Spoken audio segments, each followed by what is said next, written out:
Alright, so using strings is okay, but it's time to start trying to interact with the computer a little bit, make some more interactive programs. So I'm going to show you how to do some basic user input using the console. The AP test doesn't specify a method. You know what, never mind, this is too much information. Let's just learn how to do it. So I'm going to right click over here on my teaching project, and I'm going to click in my package main. I'm going to make a new class just called teaching. Classes are usually named after what their function is. So this class's function is just so that I can show you some concepts. So public static void main string args, open curly brace and hit return a couple times to give yourself some space. So what we're going to do right now is we're going to create an object. Again, this is just an object that the people who wrote Java made. It's not a mystery, it's not magical. It's just like you're walking into the warehouse or the big box store that has tools, your Home Depot for Java, and you just pick a tool up off the shelf and take it home with you and you can use it. And so that's what we're going to do right now. You just don't know that this exists, which is why I'm telling you it exists. It's called a scanner. And scanners are useful tools for getting input from the console, to have somebody type something and it'll gather that. It's a complicated object that they have built for you that has certain functions that are going to seem kind of magical and weird at first, but they're actually pretty easy once you get used to them. So we're going to give this a name related to its function, and this one's going to be for user input. And we're going to make, this syntax is a little weird. So I'm not going to ask you to memorize why this is happening or anything right now. This is just kind of for fun.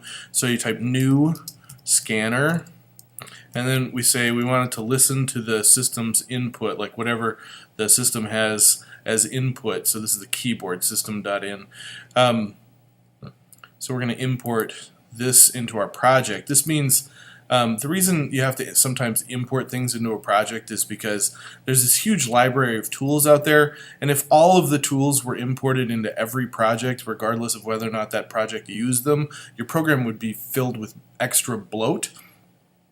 So import statements are just used when you want to use a tool. It has to import this class of objects, and it's like, this is like walking out of the Home Depot with your tool in your hand. Import, it's like, I'm going to go to the store and get the scanners, and here I make a new one, or actually the machine that makes scanners. So I'm going to, now I'm going to make one in my program. Alright, so we have this scanner called user input. Well, what does it do? It's an object that has certain abilities. So if we create a string, just call it name, and then we output system.out.println, and remember these are followed sequentially, so hi, what's your name? Question mark. And then we say name equals, and this is the one that's going to feel a little weird at first, user input dot next line. And so what this does is it says, okay, user input scanner tool, I want you to do your next line thing. And so what this method does is it sits there and it listens for whatever is typed in the keyboard. And when they hit return, when whoever is typing hits return, this method knows to take that information and stick it in this string. And so then we can print it out, and it's going to seem kind of weird at first, system.out.println, hi, comma, plus, you're going to see how this works in a second, plus, exclamation point, it's nice to meet that type of meet you. It's nice to meet you. And that's all our program's going to do. So what is our program going to do? Well, we make this new scanner, which is able to listen to the keyboard. It's able to collect data from the keyboard.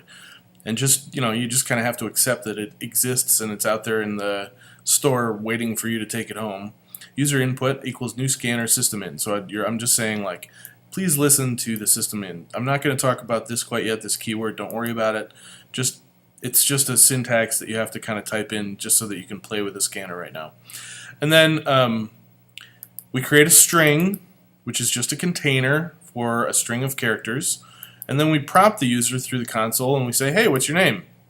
And then we ask the scanner tool to sit there and listen to the keyboard until it hears the return key. That's what this line does. Once it hears the return key, everything that was typed, it stores a name, and then it prints out this line.